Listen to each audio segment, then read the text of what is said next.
श्री गणेशाय नमः। ओम श्री परमात्मने नमः। अग्नि पुराण 60वां अध्याय। वासुदेव आदि देवताओं के स्थापन की साधारण विधि।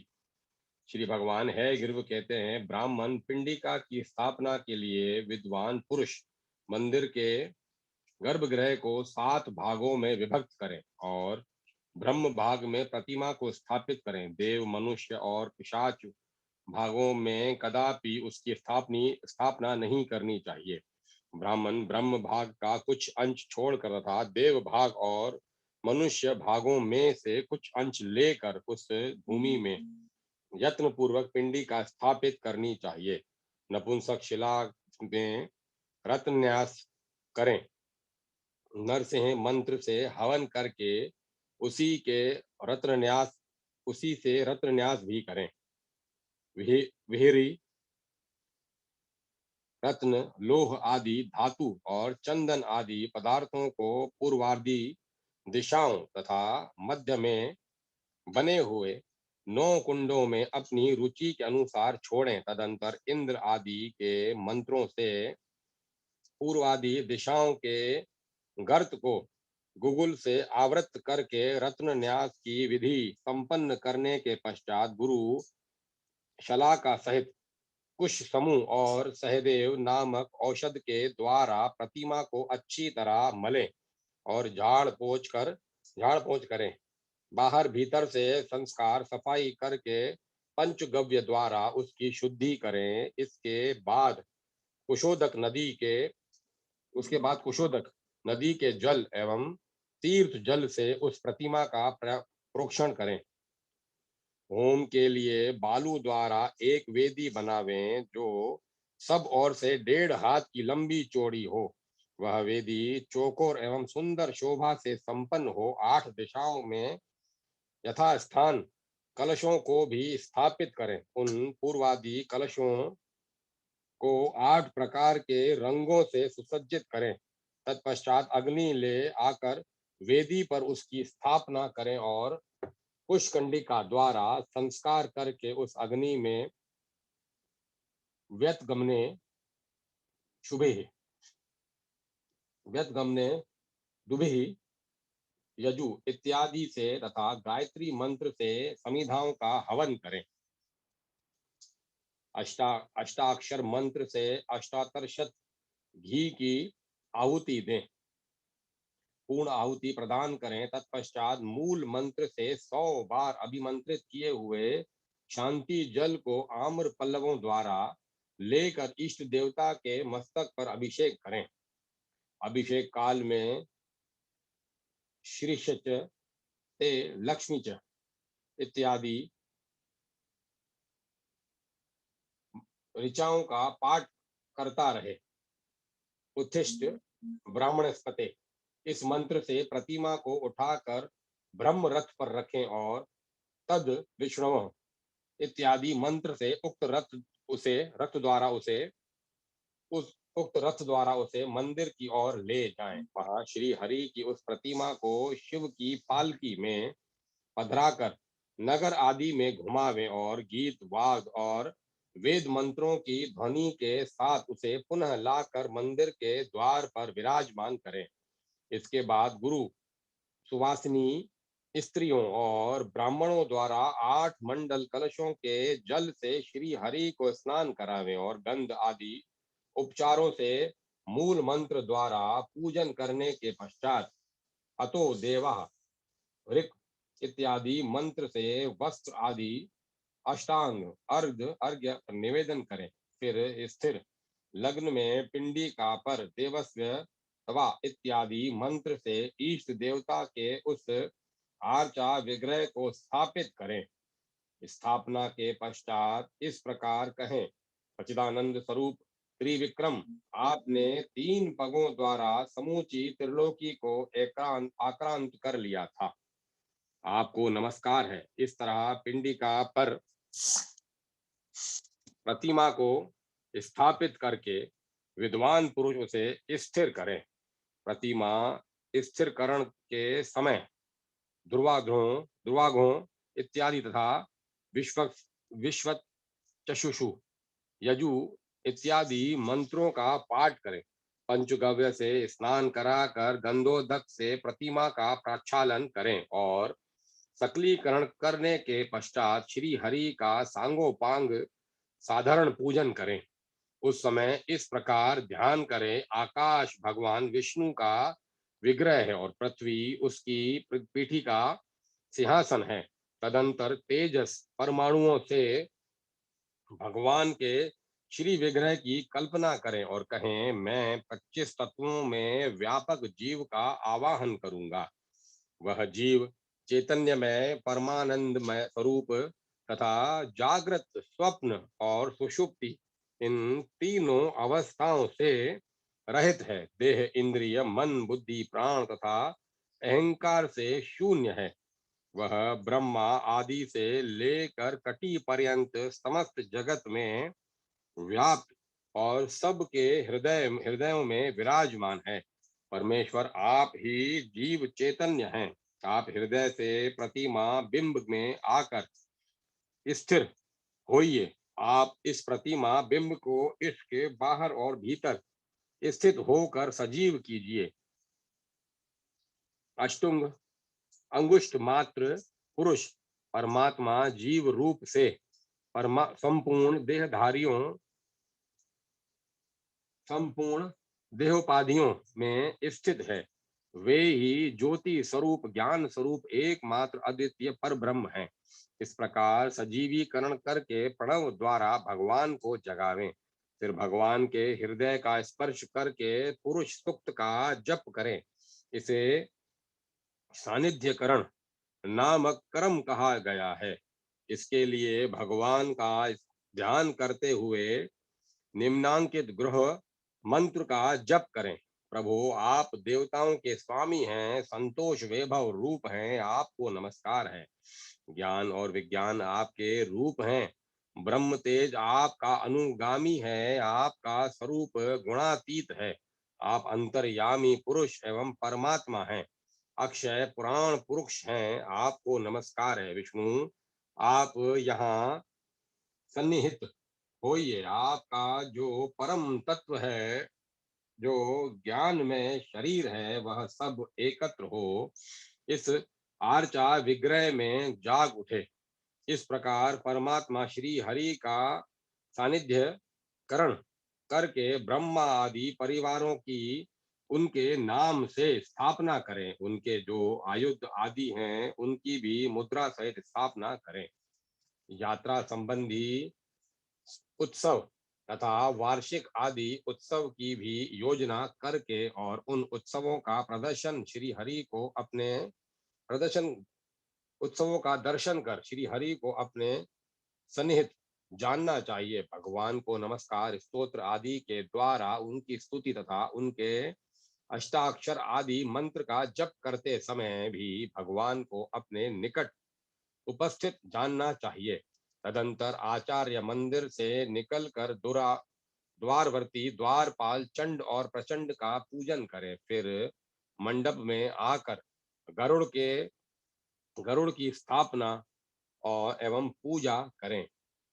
प्रत्येक दिशा में दिक्पालों तथा अन्य देवताओं का स्थापन पूजन करके गुरु विश्वक्सेन की स्थापना तथा शंख चक्र आदि की पूजा करें। संपूर्ण पार्षदों और भूतों को बलि अर्पित करें। आचार्य को दक्षिणा रूप से ग्राम, वस्त्र एवं स्वर्ण आदि का दान करें। यज्ञोपयोगी द्रव्य आदि आचार्य को अर्पित करें। आचार्य से आदि दक्षिणा ऋत्विजों को दें। इसके बाद अन्य ब्राह्मणों को भी दक्षिणा दें और भोजन करावें। वहां आने वाले किसी भी ब्राह्मण को रोके नहीं, सबका सत्कार करें। तदंतर गुरु यजमान को फल दें। भगवत विग्रह की स्थापना करने वाला पुरुष अपने साथ संपूर्ण कुल को भगवान विष्णु के समीप ले जाता है। सभी देवताओं के लिए यह साधारण विधि है, किंतु उनके मूल मंत्र पृथक पृथक होते हैं, शेष सब कार्य समान है। इस प्रकार आदि अग्नि महापुराण में वासुदेव आदि देवताओं की स्थापना के सामान्य विधान का वर्णन नामक 60वां अध्याय पूरा हुआ। 61वां अध्याय। अवभृत स्नान, द्वार प्रतिष्ठा और ध्वजारोपण आदि की विधि का वर्णन। श्री भगवान है गिर्व कहते हैं, ब्राह्मण, अब मैं अवभृत स्नान का वर्णन करता हूँ। विश्वरण्यु कम व्यारणी इत्यादि मंत्र से हवन करें। 81 पद वाले वास्तु मंडल में कलश स्थापित करके उनके समीप से श्री हरि को स्नान करावें।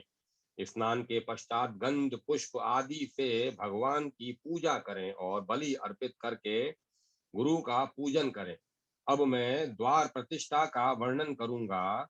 गुरुद्वार के निम्न भाग में स्वर्ण रखें और 8 कलशों के साथ वहां 2 गुलर की स्थाप शाखाओं की स्थाप शाखाओं को स्थापित करें। फिर गंध आदि उपचारों और वैदिक आदि मंत्रों से सम्यक पूजन करके कुंड में स्थापित अग्नि में समिधा घी और तिल आदि की आहुति दे। तत्पश्चात शैया आदि का दान कर देकर नीचे आधार शक्ति की स्थापना करें। दोनों शाखाओं के मूल भाग में चंड और प्रचंड नामक देवताओं की स्थापना करें। उदुम्बर शाखाओं के ऊपरी भाग में देववृंद पूजित लक्ष्मी जी देवी की स्थापना करके श्री सूक्त से उनका यथोचित पूजन करें। तत्पश्चात ब्रह्मा जी का पूजन करके आचार्य आदि को श्रीफल नारियल आदि की दक्षिणा दें। प्रतिष्ठा द्वारा सिद्ध द्वार पर आचार्य श्री हरि की स्थापना करें। मंदिर की प्रतिष्ठा हत्य प्रतिष्ठा इत्यादि मंत्र से की जाती है। उसका वर्णन सुनो। वेदी के पहले गर्भगृह में शिरोभाग में जहाँ शुकनासा की समाप्ति होती है, उस स्थान पर सोने अथवा चांदी के बने हुए श्वेत निर्मल कलश की स्थापना करें। उसमें 8 प्रकार के रत्न, औषधि, धातु, बीज और लोह स्वर्ण छोड़ दें। उस सुंदर कलश के कंठ भाग में वस्त्र लपेटकर उसमें जल भर दें और मंडल में उसका अधिवासन करें। उसमें पल्लव डाल दें। तत्पश्चात नरसिंह मंत्र से अग्नि में घी की धारा गिराते हुए होम करें। नारायण तत्व से प्राण न्यास करें। सुरेश्वर प्रसाद के उस कलश का विराज रूप में चिंतन करें। तत्पश्चात विद्वान पुरुष संपूर्ण प्रसाद का ही पुरुष की भांति चिंतन करें। तदंतर नीचे स्वर्ण देकर तत्वभूत कलश की स्थापना करें। गुरु आदि को दक्षिणा दें और ब्राह्मण आदि को भोजन करावें। तत्पश्चात वेदी को चारों ओर सूत या माला लपेटे उसके ऊपर कंठ भाग में सब और सूत अथवा बंदवार बांधें और उसके भी ऊपर विमला मलसार नामक पुष्पहार या बंधनवार मंदिर के चारों ओर बांधें। उसके ऊपर व्रकल तथा उसके भी ऊपर आदि सुदर्शन चक्र बनावें। वहीं भगवान वासुदेव की ग्रह गुप्त मूर्ति निवेदित करें अथवा पहले कलश और उसके ऊपर उत्तम सुदर्शन चक्र की योजना करें। ब्राह्मण वेदी के चारों ओर 8 विघ्नेश्वरों की स्थापना करनी चाहिए अथवा 4 दिशाओं में 4 से 4 ही विघ्नेश्वर स्थापित किए जाने चाहिए। अब गरुड़ ध्वजारोपण की विधि बताता हूँ, जिसके होने से भूत आदि नष्ट हो जाते हैं। प्रसाद बिंब के द्रव्यों में जितने परमाणु होते हैं, उतने सहस्त्र वर्षों तक मंदिर निर्माता पुरुष विष्णु लोक में निवास करता है। निष्पाप ब्रह्मा जी जब वायु से ध्वज फहराता है निष्पाप ब्रह्मा जी जब वायु से ब्रज फहराता है और कलश वेदी और प्रसाद बिंब के कंठ को आवेष्टित कर लेता है, तब प्रसाद कर्ता को ध्वजारोपण की अपेक्षा भी कोटि गुना अधिक फल प्राप्त होता है। ऐसा समझना चाहिए। पताका को प्रकृति जानो और दंड को पुरुष। साथ ही मुझ में यह भी समझ लो साथ ही मुझसे यह भी समझ लो कि प्रसाद मंदिर भगवान वासुदेव की मूर्ति है। भगवान मंदिर भगवान को धारण करता है, यही उसमें धरणी तत्व है। ऐसा जानो, मंदिर के भीतर जो शून्य अवकाश है वही उसमें आकाश तत्व है। उसमें जो तेज या प्रकाश है वही अग्नि तत्व है, और उसके भीतर जो हवा का स्पर्श होता है वही उसमें वायु तत्व है। पाषाण आदि में ही जो फल है वह पार्थिव जल है। पाषाण आदि में ही जो जल है वही पार्थिव जल है। उसमें पृथ्वी का गुण गंध विद्यमान है। प्रतिध्वनि से जो शब्द प्रकट होता है वही वहां का शब्द है। छूने से कठोरता आदि का जो अनुभव होता है वही वहां का स्पर्श है। शुक्ल आदि वर्ण रूप है। आराध का अनुभव करना कराने वाला रस ही वहां रस है। धूप आदि की गंध ही वहां की गंध है। बेरी आदि में जो नाद प्रकट होता है वही मानो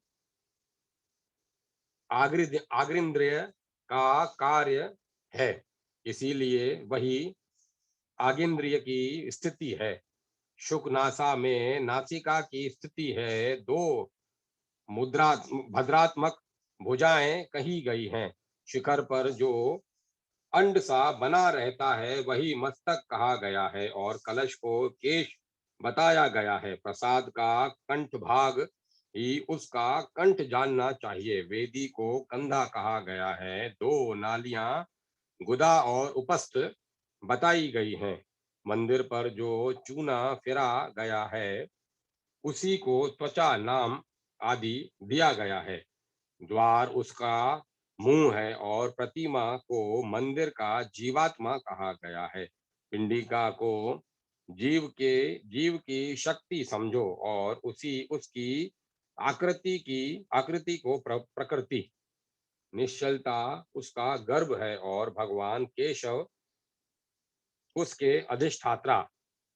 इस प्रकार ये भगवान विष्णु ही साक्षात मंदिर रूप से खड़े हैं।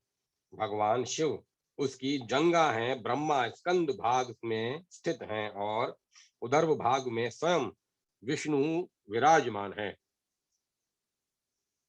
इस प्रकार स्थित हुए प्रसाद की ध्वज रूप से जो प्रतिष्ठा की गई है उसको मुझसे सुनो। शास्त्रादि चिन्हित ध्वज का आरोपण करके देवताओं ने दैत्यों को जीता है। अंड के ऊपर कलश रखकर उसके ऊपर ध्वज की स्थापना करें। ध्वज का मान बिंब के मान का आधा भाग है। ध्वज दंड की लंबाई के 1/3 भाग में चक्र का निर्माण कराना चाहिए। वह चक्र 8 या 12 आरों का हो, और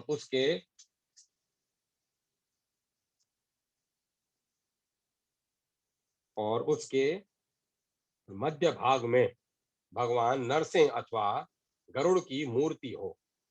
ध्वज ध्वज दंड टूटा फूटा या छेद वाला न हो। प्रसाद की जो चौड़ाई है उसी को दंड की लंबाई का मान कहा गया है।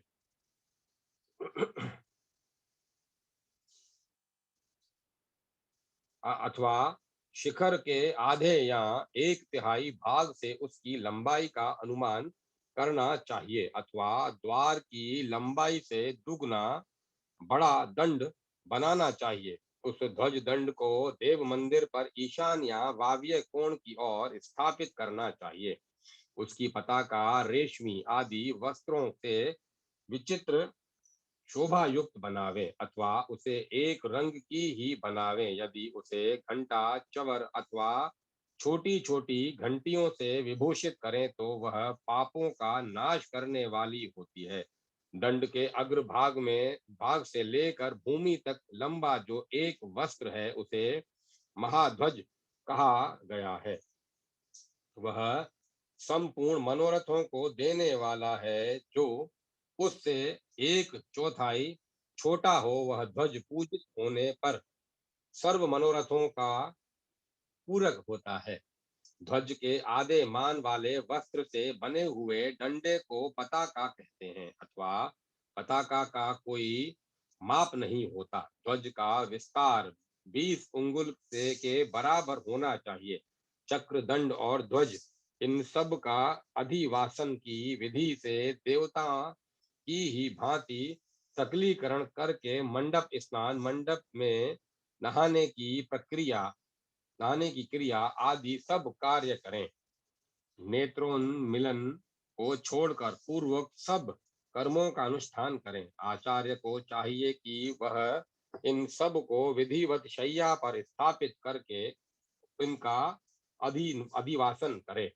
तदंतर विद्वान पुरुष सहस्त्र शीर्षा, यजु इत्यादि सूक्त का ध्वजांकित चक्र में न्यास करे तथा सुदर्शन मंत्र एवं मनस्तत्व का न्यास करे। यह मन रूप से उस चक्र का है, उस चक्र का ही सजीवीकरण कहा गया है। सुरश्रेष्ठ 12 अरों से क्रमशः केशव आदि मूर्तियों का न्यास करना चाहिए। गुरु चक्र की नाभि, कमल एवं प्रेति प्रतिनेमियों में तत्वों का न्यास करें। कमल में नरसिंह अथवा विश्व रूप का निवेश करें। दंड में जीव सहित संपूर्ण सूत्रात्मा का न्यास करें। ध्वज में श्री हरि का ध्यान करते हुए निष्कल परमात्मा का निवेश करें। उनकी बला बला रूपा व्यापिनी शक्ति का ध्वज के रूप में ध्यान करें। मंडप में उसकी स्थापना और पूजा करके कुंडों में हवन करें। कलश में सोने का टुकड़ा और पंचरत्न डालकर अस्त्र मंत्र से चक्र की स्थापना करें। तदंतर स्वर्ण चक्र को नीचे से पारे द्वारा संपलावित करके नेत्रपट से आच्छादित करें। तदंतर चक्र का निवेश करें और उसके भीतर श्री हरि का स्मरण करें। ओम श्रोम नरसिंहाय नमः इस मंत्र से श्री हरि की स्थापना और पूजा करें। तदंतर बंधु बांधवों सहित यजमान ध्वज लेकर दही भात से युक्त पात्र में ध्वजा का अग्रभाग डाले। आदि में ओम और अंत में फट न लगाकर ओम फट इस मंत्र से ध्वजा का पूजन करें। तत्पश्चात उस पात्र को सिर पर रखकर नारायण का बारंबार स्मरण करते हुए वादों की ध्वनि और मंगल पाठ के साथ परिक्रमा करें। तदंतर अष्टाक्षर मंत्र से ध्वज दंड की स्थापना करें। विद्वान पुरुष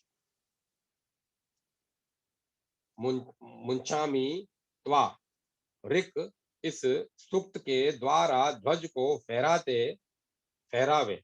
द्विज को चाहिए कि वह आचार्य को पात्र, ध्वज और हाथी आदि दान करें। यह ध्वजारोपण की साधारण विधि बताई गई है।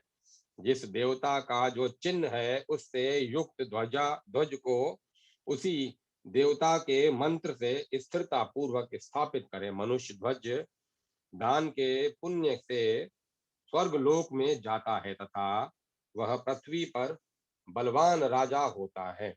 इस प्रकार आदि अग्नय महापुराण में अवभृत स्नान, द्वार प्रतिष्ठा और ध्वजारोपण आदि की विधि का वर्णन नामक 61वां अध्याय पूरा हुआ। 62वां अध्याय लक्ष्मी आदि देवियों की प्रतिष्ठा की सामान्य विधि।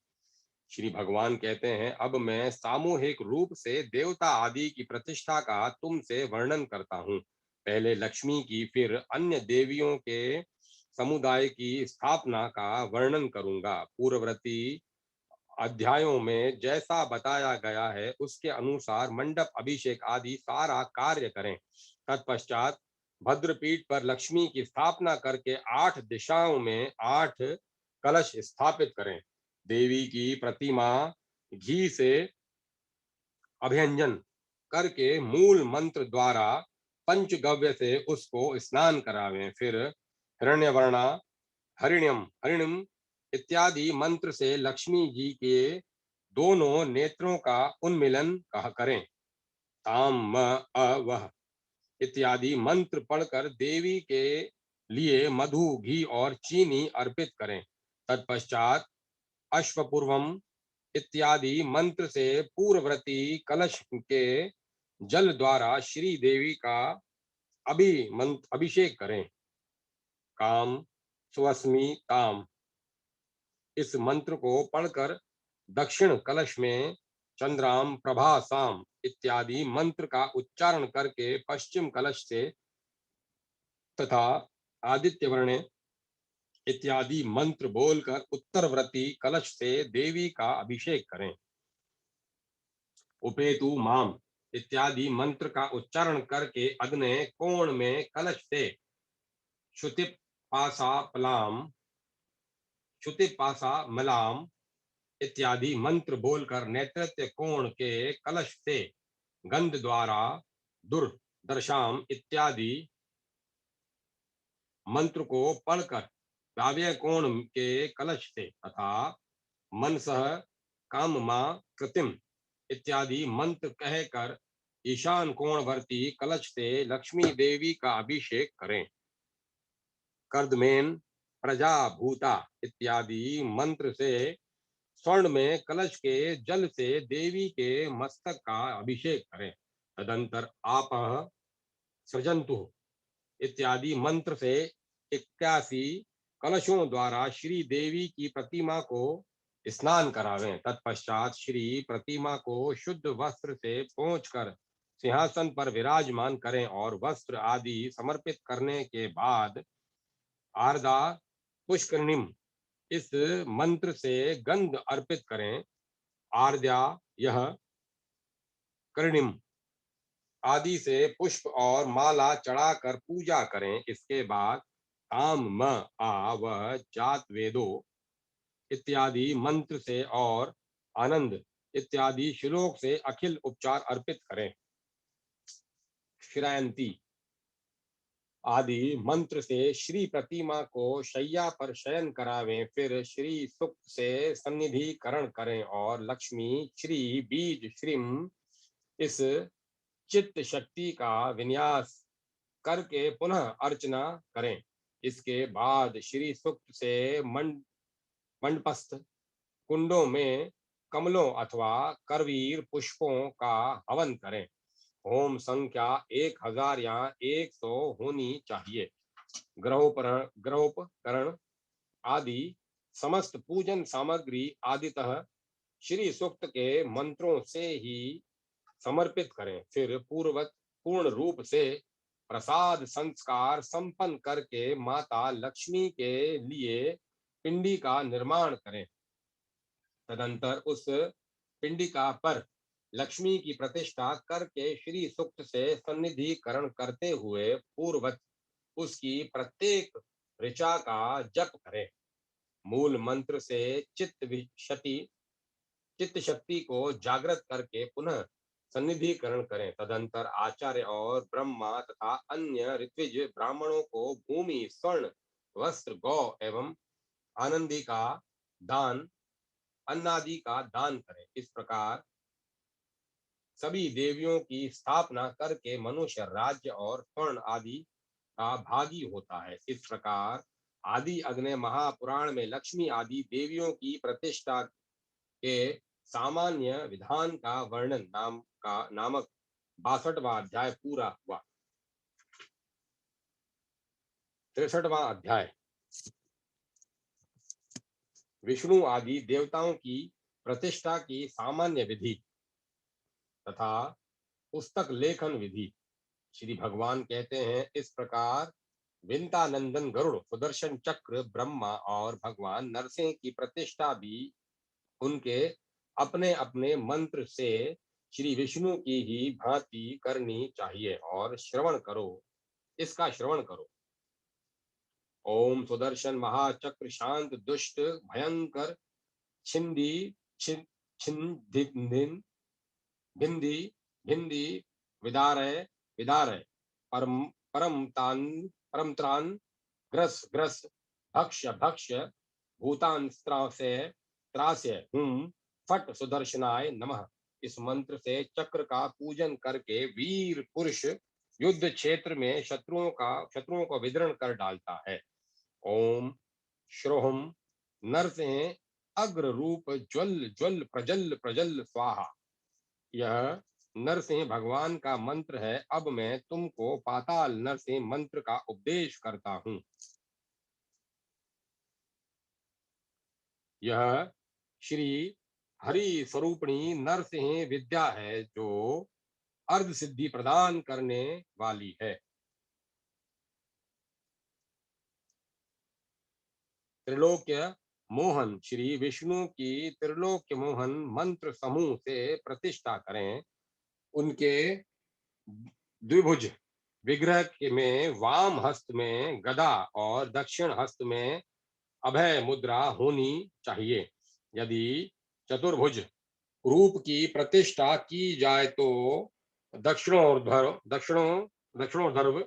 हस्त में चक्र और वामोर्ध्व में पांचजन्य शंख होना चाहिए। उसके उनके साथ ही श्री एवं पुष्टि अथवा बलराम सुभद्रा की भी स्थापना करनी चाहिए। श्री विष्णु वामन वेंकुट है गिर्व और अनिरुद्ध के प्रसाद में घर में और तथा अथवा मंडप में स्थापना करनी चाहिए। मत्स्य आदि अवतारों को जल शैया पर स्थापित करके शयन करावे। संकर्षण विश्वरूप रुद्र मूर्ति लिंग अर्धनारीश्वर हरिहर मातृकागण भैरव सूर्य ग्रह विनायक तथा इंद्र आदि के द्वारा सेवनिया गौरी चित्रया एवं बला बला विद्या की भी इसी प्रकार स्थापना करनी चाहिए। जब मैं ग्रंथ की प्रतिष्ठा और उसकी लेखन विधि का वर्णन करता हूँ, आचार्य स्वास्तिक मंडल में षड्यंत्र के आसन पर स्थित लेख्य लिखित पुस्तक विद्या एवं श्री हरि का यजन करें। फिर यजमान गुरु विद्या एवं भगवान विष्णु और लिपिक लेखक पुरुष की अर्चना करें। तदंतर पूर्वाभिमुख होकर पद्मिनी का ध्यान करें और चांदी की दावत दावत से में रखी हुई स्याही तथा सोने की कलम से देवनागरी अक्षरों में 5 श्लोक लिखें। फिर ब्राह्मणों को यथाशक्ति भोजन करावें और अपनी सामर्थ्य के अनुसार दक्षिणा दें। आचार्य विद्या और श्री विष्णु का पूजन करके लेखक पुराण आदि का लेखन आरंभ करे। पूर्वत मंडल आदि के द्वारा ईशान कोण में भद्र पीठ पर दर्पण के ऊपर पुस्तक रखकर पहले की ही भांति कलशों से सेचन करें। फिर यजमान नेत्रोन्मिलन मिलन करके शैया पर उस पुस्तक का स्थापन करें। तत्पश्चात पुस्तक पर पुष्प सूक्त पुरुष सूक्त तथा वेद आदि का न्यास करें। तदंतर प्राण प्रतिष्ठा पूजन एवं चरु होम करके पूजन के पश्चात दक्षिणा से आचार्य आदि का सत्कार करके ब्राह्मण भोजन करावे। इस ग्रंथ को रथ या हाथी पर रखकर जन समाज के साथ नगर में घुमावे। अंत में गृह या देवालय में उसे स्थापित करके उसकी पूजा करें। ग्रंथ को वस्त्र से आवेष्टित करके पाठ के आदि अंत में उसका पूजन करें। पुस्तक वाचक विश्व शांति का संकल्प करके एक अध्याय का पाठ करें। फिर गुरु कुंभ जल से यजमान आदि का अभिषेक करें।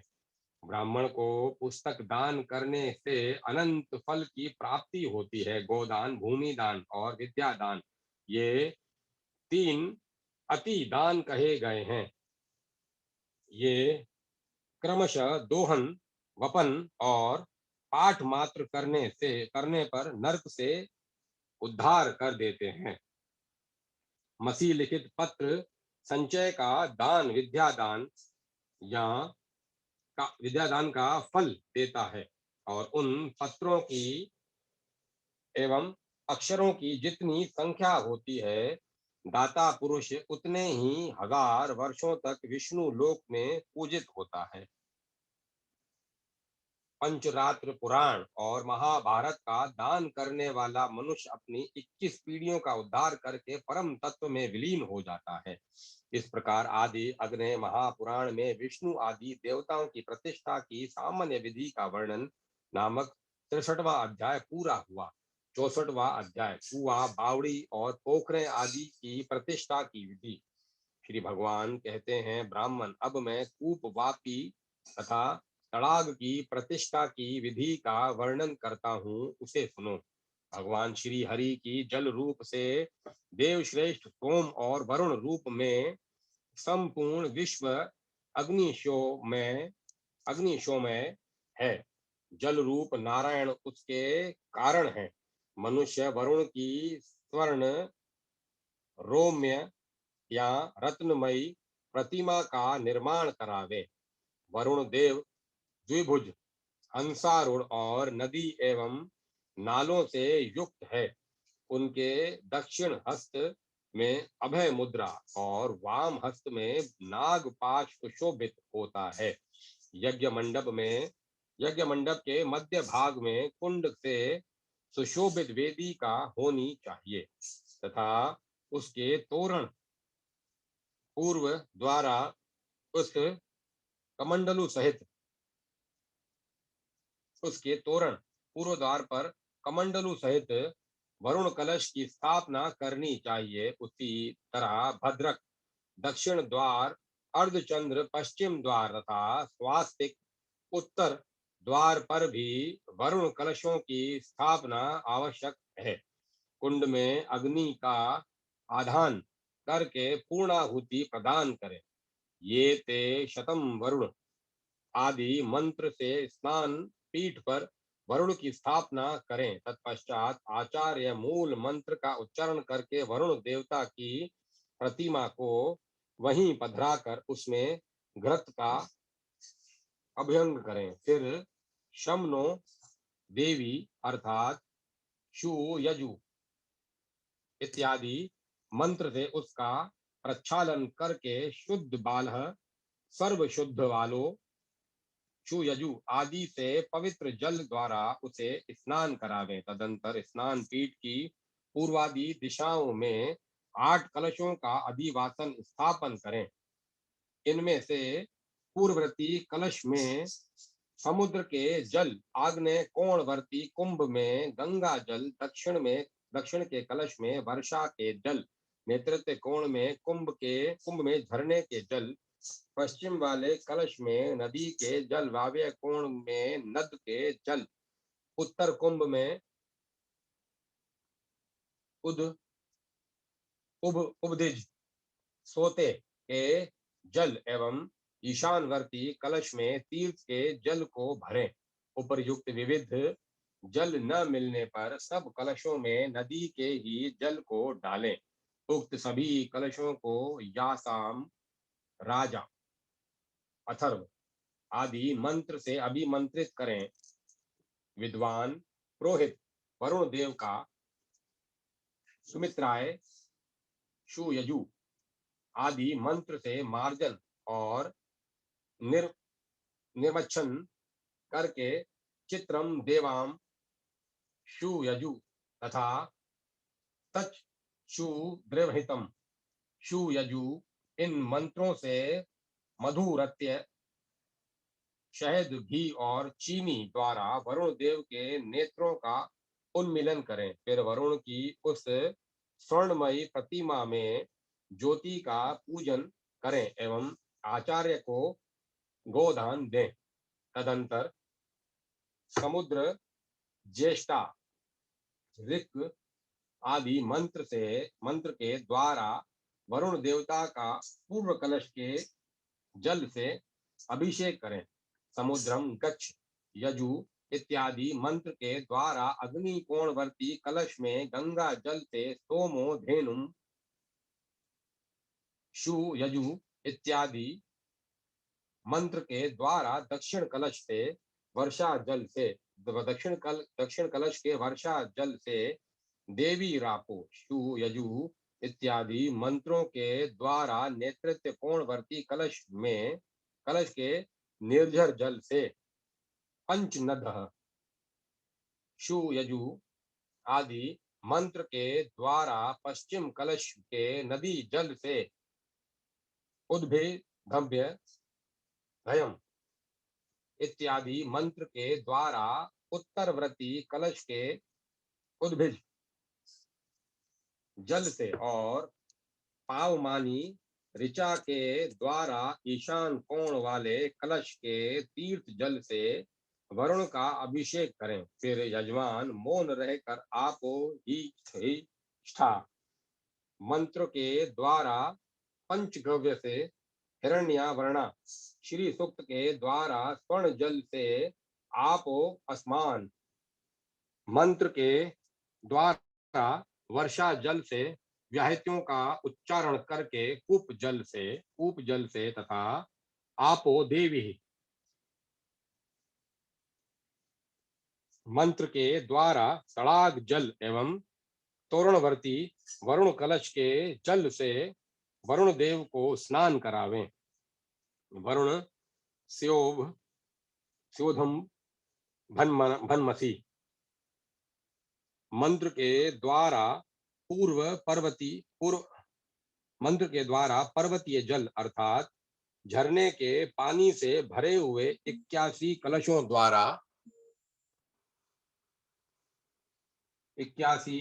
कलशों द्वारा उसको स्नान करावें। फिर त्वाम नो अग्ने वरुणस्य इत्यादि मंत्र से अर्घ्य प्रदान करें। विभूतियों का उच्चारण करके मधु पर्क बृहस्पति अति यदर्यो मंत्र से वस्त्र इमम में वरुण इस मंत्र से पवित्र और प्रणव से पुत्रीय समर्पित करें। वरुण सूक्त से वरुण देवता को पुष्प चवर दर्पण छत्र और पताका निवेदन करें। मूल मंत्र से उत्थिष्ट ऐसा कहकर उत्थापन करें। उस रात्रि को अधिवासन करें। वरुणम वा इस मंत्र से सन्निधिकरण करके वरुण सूक्त से उनका पूजन करें। फिर मूल मंत्र से सजीवीकरण करके चंदन आदि द्वारा पूजन करें। मंडल में पूर्वक अर्चना कर लें। अग्नि कुंड में समिधाओं का हवन करें। वैदिक मंत्रों से गंगा आदि चारों गौवों का दोहन करें। तदंतर संपूर्ण दिशाओं में यव निर्मित चरु की स्थापना करके होम करें। चरु को व्याहुति गायत्री या मूल मंत्र से अभिमंत्रित करके सूर्य प्रजापति दिव्य अंतक निग्रह पृथ्वी देहधृति स्वधृति रति रमति उग्र भीम रौद्र विष्णु वरुण धाता रायस्य कोश महेंद्र अग्नि यम नेत्रिति वरुण वायु कुबेर ईश अनंत ब्रह्मा राजा जलेश्वर वरुण इन नामों का चतुष्यंत रूप बोलकर अंत में स्वाहा लगाकर बलि समर्पित करें। इदम विष्णु और तद विप्रासो इन मंत्रों से आहुति दें। सोमो धेनुम मंत्र से 6 आहुतियां देकर इमम में वरुण मंत्र से 1 आहुति दें।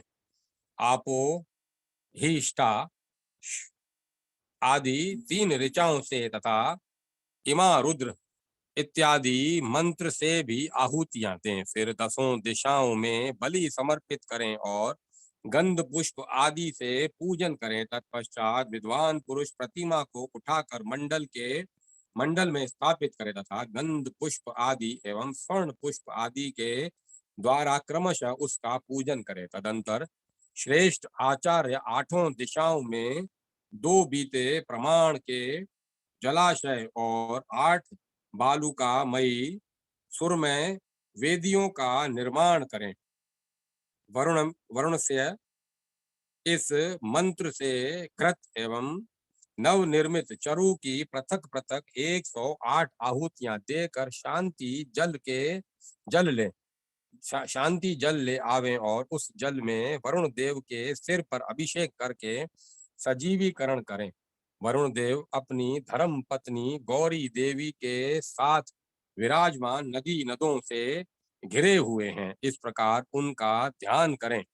ओम वरुणाय नमः मंत्र से पूजन करके सानिध्यकरण करें। तत्पश्चात वरुण देव को उठाकर गजराज के पुष्ट देश आदि सवारियों पर मंगल द्रव्यों सहित स्थापित करके नगर में भ्रमण करावें। इसके बाद उस वरुण मूर्ति को आपु हिष्ठा आदि मंत्र का उच्चारण करके त्रिमधु युक्त कलश जल में रखें और कलश सहित वरुण को जलाशय के मध्य भाग में सुरक्षित रूप से स्थापित करें। इसके बाद यजमान स्नान करके वरुण का ध्यान करें। फिर ब्रह्मांड संघिका षष्ठी को अग्नि बीज रम से दग्ध करके उसकी भस्म राशि को जल से पलावित करने की भावना करें। समस्त लोक जल में हो गया है, ऐसी भावना करके उस जल में जलेश्वर वरुण का ध्यान करें। इस प्रकार जल के मध्य भाग में वरुण देवता का चिंतन करके वहां युप की स्थापना करें। युप चतुष्कोण अष्टकोण या गोलाकार हो तो उत्तम माना गया है। उसकी लंबाई 10 हाथ की होनी चाहिए। उसमें उपास्य देवता का परिचायक चिन्ह हो। उसका निर्माण किसी यज्ञ संबंधी वृक्ष के काष्ठ से हुआ हो। ऐसा ही युक्त कूप के लिए उपयोगी होता है। उसके मूल भाग में हेम में फल का न्यास करें। वापी में 15 हाथ का, पुष्करणी में 20 हाथ का और पोखरे में 25 हाथ का युग काष्ठ जल के भीतर निवेशित करें। यज्ञ मंडप के प्रांगण में युप ब्रह्म आदि मंत्र से युप की स्थापना करके उसको वस्त्रों से आवेष्टित करें और युप के ऊपर पताका लगावें। उसका गंध आदि से पूजन करके जगत के लिए शांति कर्म करें। आचार्य को भूमि गौ स्वर्ण तथा जल पात्र आदि दक्षिणा में दें। अन्य ब्राह्मणों को भी दक्षिणा दें और समागत जनों को भोजन करावें। ब्रह्मा से लेकर तृण पर्यंत जो भी जल पिपासु हैं, वे इस तड़ांग में स्थित जल के द्वारा तृप्ति को प्राप्त हों। ऐसा कहकर जल का उत्सर्ग करें और जलाशय में पंचगव्य डालें। तदंतर आपु हिष्ठा इत्यादि 3 ऋचाओं से ब्राह्मणों द्वारा संपादित शांति जल या तथा पवित्र तीर्थ जल का निक्षेप करें एवं ब्राह्मणों को गौवंश का दान करें। सर्वसाधारण के लिए बेरोक टोक अन्न वितरण का प्रबंध करावें। जो मनुष्य 1,00,000 अश्वमेध यज्ञों का अनुष्ठान करता है तथा जो एक बार ही जलाशय की प्रतिष्ठा कराता है, उसका पुण्य उन यज्ञों की अपेक्षा हजारों गुना अधिक है। यह स्वर्गलोक को प्राप्त होकर विमान के में प्रमुदित होता है और नरक को कभी नहीं प्राप्त होता। जलाशय से गौ इत्यादि पशु जल पीते हैं, उससे कर्ता पाप मुक्त हो जाता है।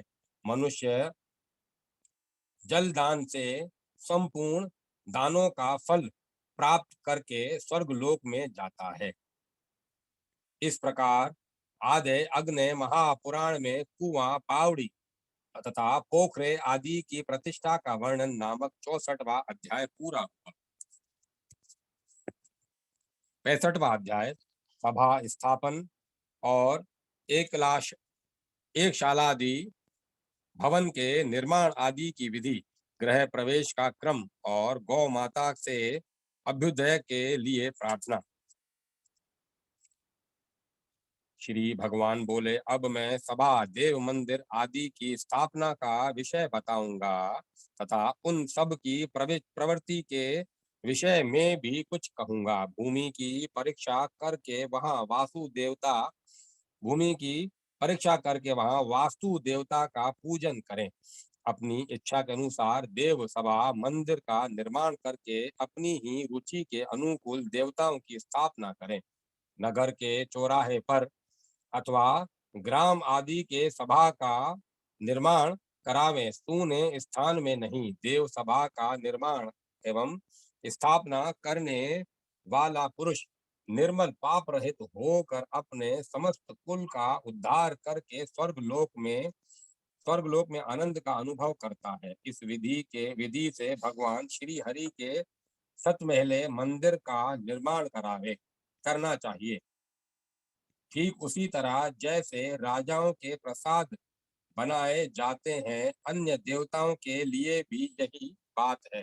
पूर्वादि दिशाओं के क्रम से जो ध्वज आदि आए होते हैं, उनमें से कोण दिशाओं में स्थित आयु को त्याग देना चाहिए। 4, 3, 2 अथवा एक शाला का ग्रह बनावें, जहां व्यय ऋण आदि अधिक हो। ऐसे पद पर घर न बनावें, क्योंकि वह व्यय रूपी दोष को उत्पन्न करने वाला होता है। अधिक आय होने पर भी पीड़ा की संभावना रहती है। अतः आय व्यय को समभाव से संतुलित करके रखें।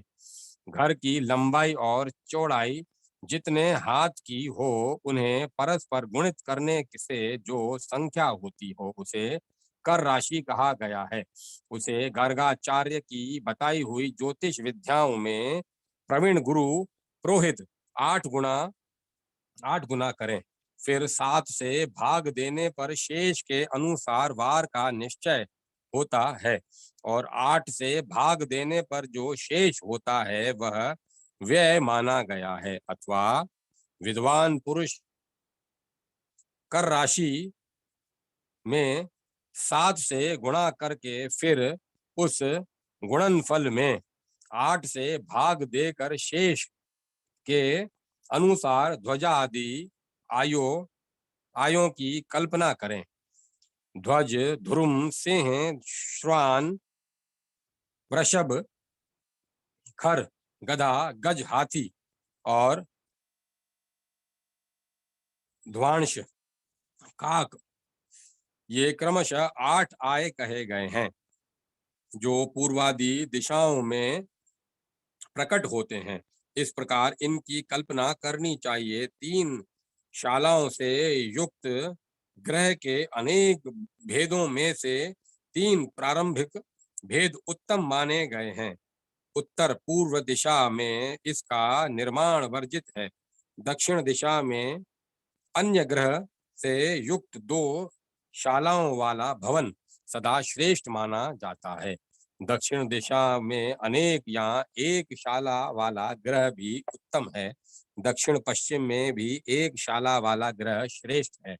एक शाला वाले ग्रह में जो प्रथम ध्रुव और धान्य नामक 2 भेद हैं, वे उत्तम हैं। इस प्रकार ग्रह के 16 भेदों में से अधिकांश अर्थात 10 उत्तम है, और 6 अर्थात 5वां, 9वां, 10वां, 11वां, 13वां और 14वां भेद भयावह है। 4 शाला या द्वार वाला ग्रह सदा उत्तम है।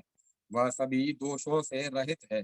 देवता के लिए 1 मंजिल से लेकर 7 मंजिल तक का मंदिर बनावे, जो द्वार वेदादि दोष या तथा पुराने सामान से रहित हो। उसे सदा मानव समुदाय के लिए कथित और कर्म एवं प्रतिष्ठा विधि के अनुसार स्थापित करें। गृह प्रवेश करने वाले गृहस्थ पुरुष को चाहिए कि वह आलस्य छोड़कर प्रातः काल सर्वौषधि मिश्रित जल से स्नान करके पवित्र हो। देवज्ञ ब्राह्मणों की पूजा करके उन्हें मधुर अन्न मीठे पकवान भोजन करावे। फिर उन ब्राह्मणों से स्वस्ति वाचन कराकर गाय के पीठ पर हाथ रखे हुए पर्ण कलश आदि से सुशोभित तोरण युक्त गृह में प्रवेश करे। घर में जाकर एकाग्र चित्त हो गौ के सम्मुख हाथ जोड़ यह पुष्टिकारक मंत्र पढ़े। ओम श्री वशिष्ठ जी के द्वारा लालित पालित नंदे, धन और संतान को देकर मेरा आनंद बढ़ाओ। प्रजा को विजय दिलाने वाली भार्गव भार्गव भार्गव भार्गव नंदिनी जय, तुम मुझे धन और संपत्ति से आनंदित करो। अंगिरा की पुत्री पूर्णे, तुम मेरे मनोरथ को पूर्ण करो, मुझे पूर्ण काम बना दो। कश्यप कुमारी भद्रे, तुम मेरी बुद्धि को कल्याणमयी बना दो। सबको आनंद प्रदान करने वाली वशिष्ठ नंदिनी नंदे, तुम समस्त बीजों और औषधियों से युक्त तथा संपूर्ण रत्नौषधियों से संपन्न होकर इस सुंदर घर में सदा आनंद पूर्वक रहो। कश्यप प्रजापति की पुत्री देवी भद्रे, तुम सर्वदा सुंदर हो, महती महता से युक्त हो, सौभाग्यशालिनी एवं उत्तम व्रत का पालन करने वाली हो, मेरे घर में आनंद पूर्वक निवास करो। देवी भार्गवी जय, सर्वश्रेष्ठ आचार्य चरणों ने तुम्हारा पूजन किया है। तुम चंदन और पुष्पमाला से अलंकृत हो तथा संसार के समस्त ऐश्वर्यों को देने वाली हो। तुम मेरे घर में आनंद पूर्वक विहरो। अंगिरा मुनि की पुत्री पूर्णे, तुम अव्यक्त एवं व्यक्ताकृत अव्याकृत हो। इष्ट के देवी, तुम मुझे अभिष्ट वस्तु प्रदान करो।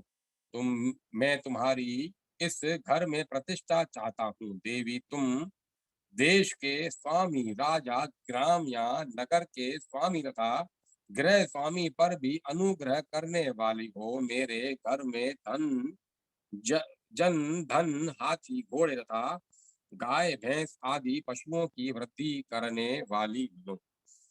इस प्रकार आदि अग्नि महापुराण में सभा आदि की स्थापना के विधान का वर्णन नामक 65वां अध्याय पूरा हुआ। 66वां अध्याय देवता सामान्य प्रतिष्ठा। श्री भगवान कहते हैं, अब मैं देव समुदाय की प्रतिष्ठा का वर्णन करूंगा। यह भगवान वासुदेव की प्रतिष्ठा की भांति ही होती है। आदित्य, वसु, रुद्र, साध्य, विश्वे देव, अश्वनी कुमार, ऋषि तथा अन्य देवगण ये देव समुदाय हैं। इनकी स्थापना के विषय में जो विशेषता है वह बतलाता हूँ।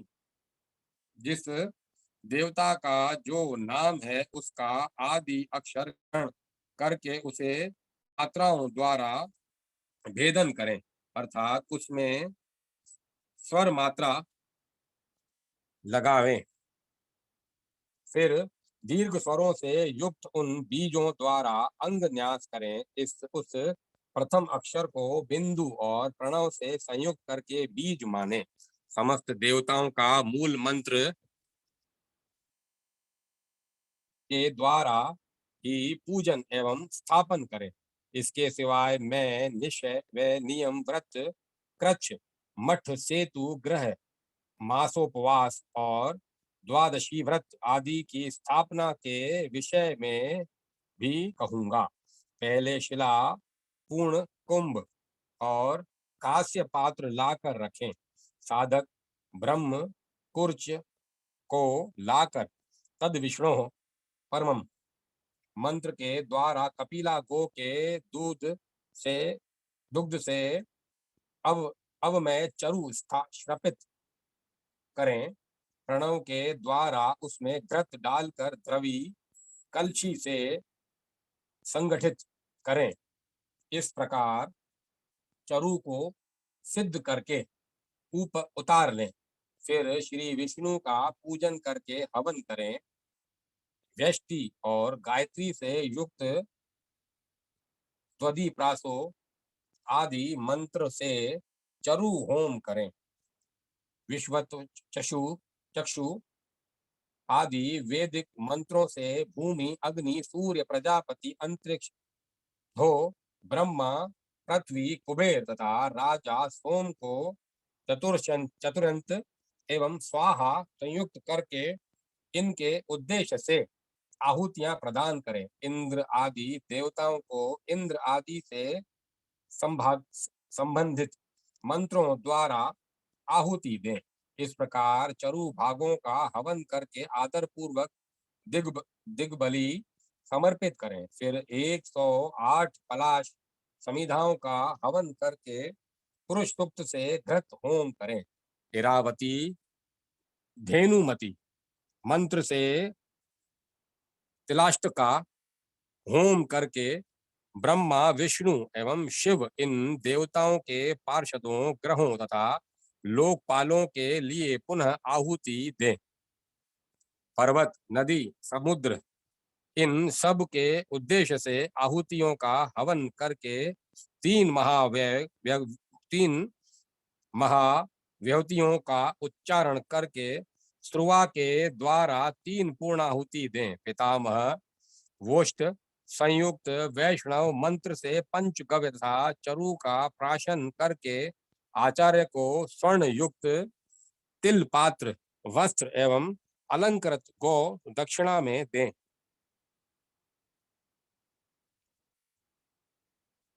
विद्वान पुरुष भगवान विष्णु प्रियताम ऐसा कहकर व्रत का विसर्जन करें। मैं मासोपवास आदि व्रतों की दूसरी विधि भी कहता हूँ। पहले देवादि देव श्री हरि को यज्ञ से संतुष्ट करें। तिल, तंडुल, निवार, शामक अथवा यव के द्वारा वैष्णव चरु श्री श्रपित करें। उसको घृत से संयुक्त करके उतार कर मूर्ति मंत्रों से हवन करें। तदंतर मासाधिपति विष्णु आदि देवताओं के उद्देश्य से पुनः होम करें। ओम श्री विष्णुवे स्वाहा, ओम विष्णवे विभूषणाय स्वाहा, ओम विष्णवे शिपिविष्टाय स्वाहा, ओम नरसिंह स्वाहा, ओम नरसिंहाय स्वाहा, ओम पुरुषोत्तमाय स्वाहा आदि मंत्रों से घृत लुप्त अश्वत्थ वृक्ष की 12 समिधाओं का हवन करें। विष्णु रराटमसी मंत्र के द्वारा ही 12 आहुतियां दें। फिर इदम विष्णु इरावती मंत्र से चरु की 12 आहुतियां प्रदान करें। तदी प्रासो आदि मंत्र से घृताहुति समर्पित करें। फिर शेष होम करके 3 पूर्णाहुतियां दें।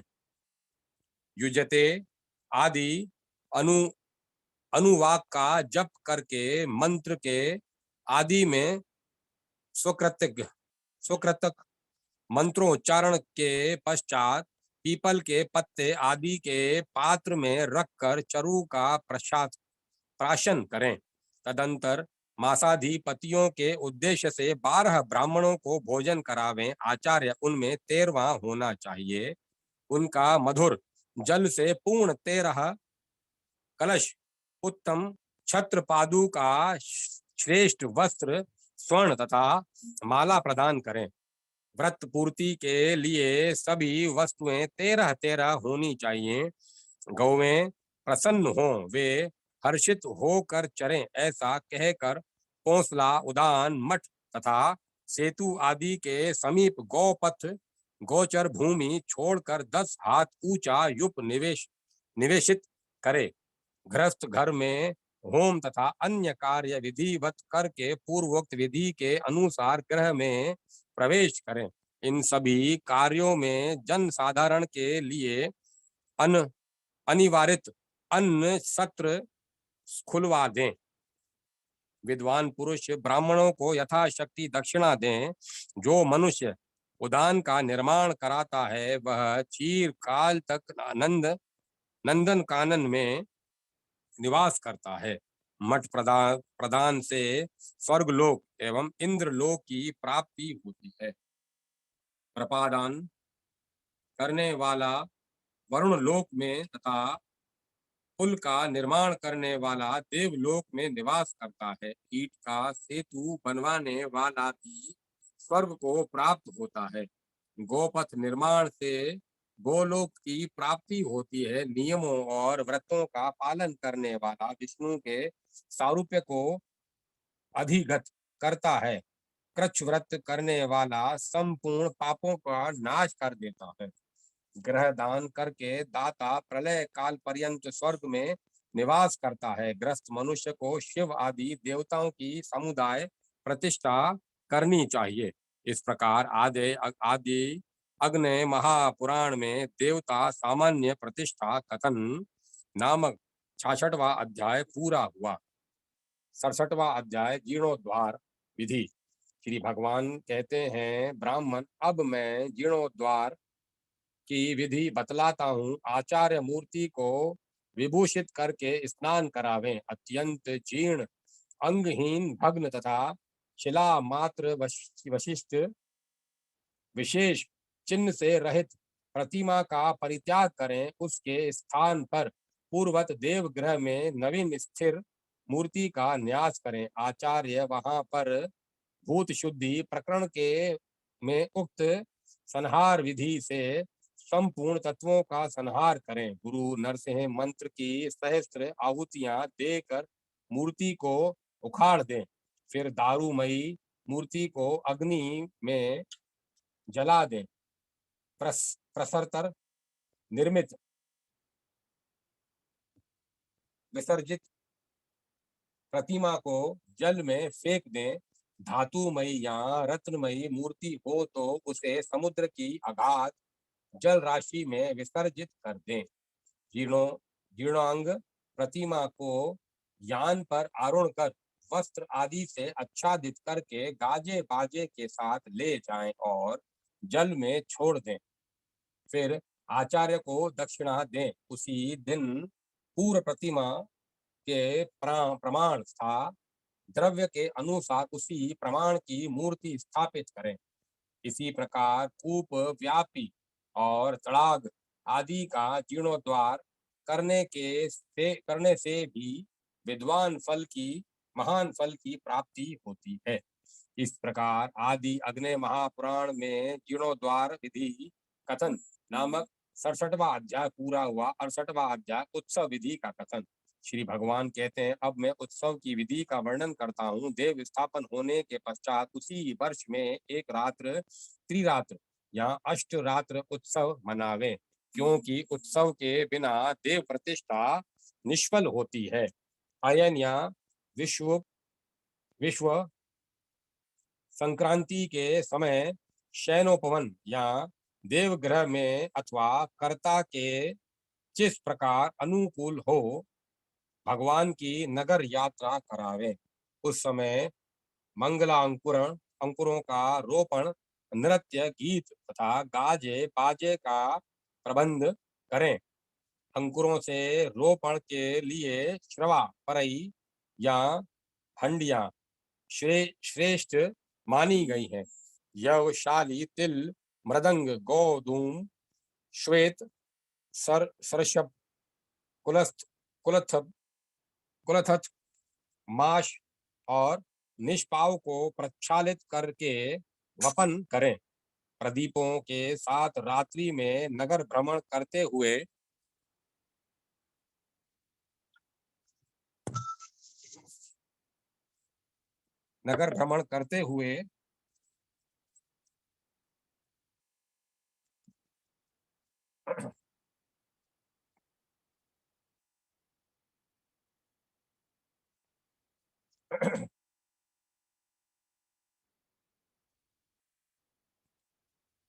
अश्वमेध फल की यह भगवान की नगर यात्रा करावे। उस समय मंगला अंकुरों का रोपण, नृत्य, गीत तथा गाजे बाजे का प्रबंधन करें। अंकुरों के रोपण के लिए श्राव, परैया, हड्डियां श्रेष्ठ मानी गई है। यह शली, तिल, मुद्ग, गोधूम, श्वेत, सरशपन, कुलथ, पाश और निष्पाव को प्रक्षालित करके वपन करें। प्रदीपों के साथ रात्रि में नगर भ्रमण करते हुए इंद्रादि दिक्पालों, कुमुद आदि दिग्गजों तथा संपूर्ण भूत प्राणियों के उद्देश्य से पूर्वादि दिशाओं में बलि प्रदान करें। जो मनुष्य देव बिंब का वहन करते हुए देव यात्रा का अनुगमन करते हैं, उनको पद पद पर अश्वमेध यज्ञ के फल की प्राप्ति होती है, इसमें तनिक भी संशय नहीं है। आचार्य पहले दिन देव मंदिर में आकर देवताओं को सूचित करे, भगवान देव श्रेष्ठ, आपको कल तीर्थ यात्रा करनी है। सर्वज्ञ, आप उसका आरंभ करने की आज्ञा देने में सदा समर्थ है। देवताओं के सम्मुख इस प्रकार निवेदन करके उत्सव कार्य का आरंभ करें। 4 स्तंभों से युक्त मंगलालंकारों की घटिकाओं से समन्वित तथा विभूषित वेदिका में के समीप जाएं। उसके मध्य भाग में स्वस्तिक पर प्रतिमा का न्यास करें। काम्य अर्थ को लिखकर क्षेत्रों में स्थापित करके अधिवासन करें। फिर विद्वान पुरुष वैष्णवों के साथ मूल मंत्र से देव मूर्ति में के अंगों में घृत का लेपन करें तथा सारी रात घृत धार से अभिषेक करें। देवताओं को दर्पण दिखाकर आरती गीत वाद आदि के साथ मंगल कृत्य करें। गजन दुलावे एवं पूजन करें। फिर दीप धूप गंध तथा पुष्पादि से यजन करें।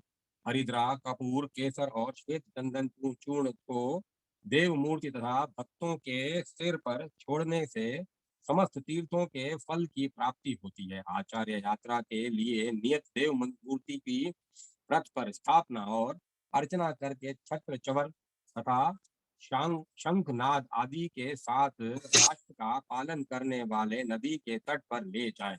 नदी में नहलाने से पूर्व वहां तट पर वेदी का निर्माण करें। फिर मूर्ति को यान से उतार कर उसे वेदिका पर विन्यस्त करें। वहां चरु निर्मित करके उसकी आहुति देने के पश्चात पायस का होम करें। फिर वरुण देवता संबंधी मंत्रों से तीर्थों का आवाहन करें। आप निष्ठा आदि मंत्रों से उनका अर्घ्य प्रदान करके पूजन करें। देव मूर्ति को लेकर जल में अमगर अगमर्षण करके ब्राह्मणों और महाजनों के साथ स्नान करें। स्नान के पश्चात मूर्ति को ले आकर वेदिका पर रखें। उस समय देवता का वहां पूजन करके देव प्रसाद में ले जाए। आचार्य अग्नि में स्थित देव का पूजन करें। उस उत्सव भोग एवं मोक्ष प्रदान करने वाला यह उत्सव भोग एवं मोक्ष प्रदान करने वाला है। इस प्रकार आदि अग्नि महापुराण में उत्सव विधि कथन नामक 59वां अध्याय पूरा हुआ। अब मैं कथा पे यहीं विराम देता हूँ।